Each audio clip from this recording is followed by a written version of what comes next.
This is the demonstration for drawing lesson 1A, the axle flange. We're going to use the title block drawing that you made earlier. In this title block drawing, we created layers.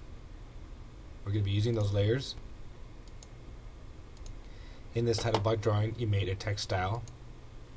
We're going to use that text style. We also made a dimension style. We're going to use that dimension style. There are some settings we're going to need to use. One of them being object snaps. I would like for you to right click on settings. These are the object snaps we most likely will be using in this drawing. Endpoint, midpoint, center, quadrant, intersection, and perpendicular. Activate those, take off the rest. If you need to turn them on or off, you could do that here as well. Blue means they're on. We will be using ortho at times, so you need to turn that on and off when needed. We do not need to use our grid display. We do not need to use our snap display. We do not need to use polar, but if we do, we'll activate that.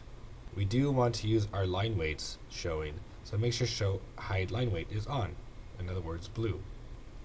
This is dynamic input.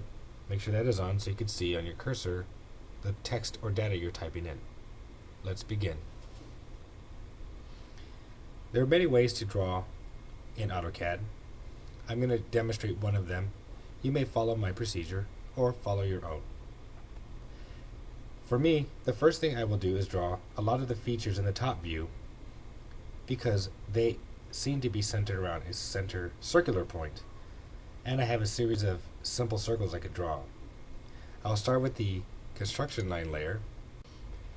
When I draw my circles, I'll be using the circle command, and I can start anywhere I like up on my screen because I'll center this later.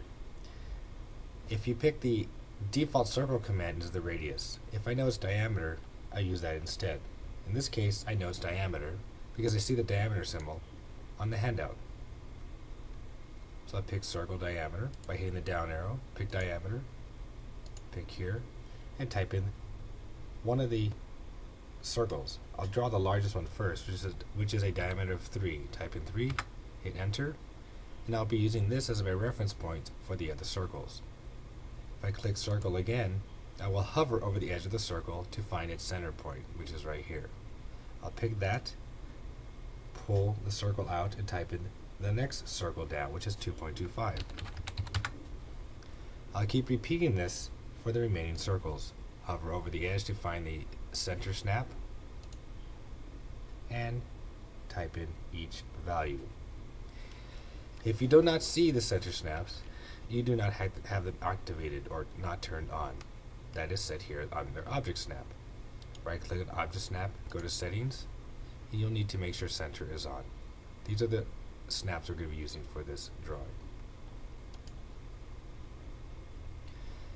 Repeat the step to draw the circles within this portion of the object. When you have completed that, you're going to switch the layers, as you see here, to the different line types.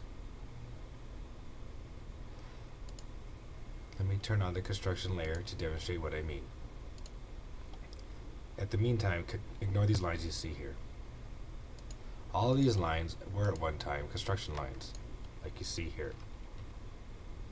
You just select the lines and change the layer in which it's on.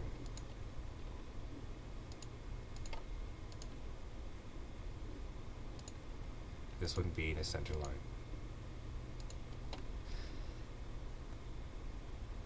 To draw these lines, center lines here, I'll demonstrate that to you. Let me turn off the dimension layer. Let me lock the object layer so it turns gray a little bit there. We'll talk about these center lines. I'm going to take off the construction layer too, just temporarily. Okay, center lines. These two center lines here. Here's how these are drawn.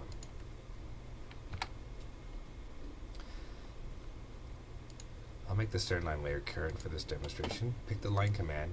I'm going to snap to a quadrant, which are these 4 diamonds you see here. Okay, that's a quadrant object snap. Click from one side to the other. Repeat the command vertically. And to extend center lines beyond the circle, a center line extends a minimum of 0.25. So what you do is you grab a grip and pull it out. Grab a grip, grab it, pull it out. Okay? Grab a grip, point to the right, 0.25, and hit the escape key to cancel your selections, and there's our center lines. The pattern of the center line compared to what you see in the handout are not the same right now. To change them, select these center lines, right click, go to properties. Here, change the line type scale. Your line type scale is usually half the scale of your drawing. Right now we're drawing on full size, so we would try change this to 0.5. And this is the line type scale we're going to use. Although we have made layers and set line types using these ones here, even though this is already 1/2, you could see from our drawing that 1/2 was still not small enough. So we use center 2, we use hidden 2, and we use phantom 2. But even though for those line types or anything that has a pattern on it, you will change them to, say, a line type scale of 0.5. That does not apply to object lines, just our center lines, and later you'll see us do that for the hidden lines or any other line type patterns that we use. Now that the top view is drawn, we're going to continue with the front view. First of all, the distance between the top view and the front view is 1.5 inches. So you draw a line down to locate the top of the front view.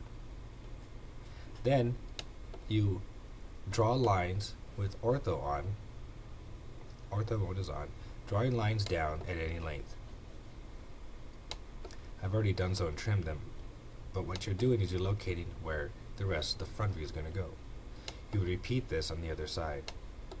For example, you would have drawn a line across. Let me just demonstrate with the construction line.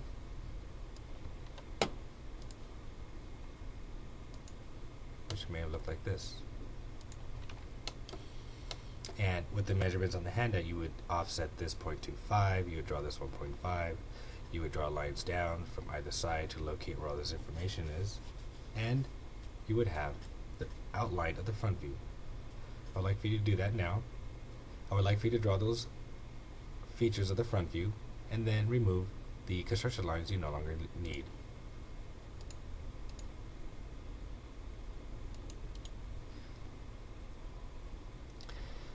Drawing the 4 circles around the center lines for the holes of the object. First, let's draw one of the circles, finding the intersection of these lines. Type in the diameter 0.25 on the object layer. Notice how you can draw even on a layer that's locked. So I had to unlock it, of course. The array command is located here, and there's different types of arrays. We want to use polar array. If you pause, you can read more about it, how it works, as you see in this demonstration right there. Okay? Many different ways to use polar. Click on polar. First thing you need to do is select your object. In this case, this feature here. Hit enter. Specify the center point of array. That'll be the center of our array, which is in this case the center of all of these circles.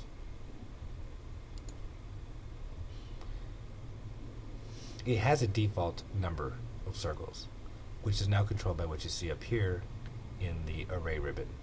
We want 4 items, so change that number here.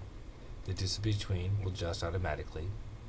You can see the other options that are available to you, and you can see that we're finished. And since we are done, you click on Close Array, and the array has been complete. When you select these features, being that they are an array, every time you select one of these, the command will become active again. There is an issue with arrays. If you make an array object on the wrong layer, remove the array, create a new circle on the correct layer, and rearray it. That's the only solution I have at this time. If you could help me find another way to do so, please let me know.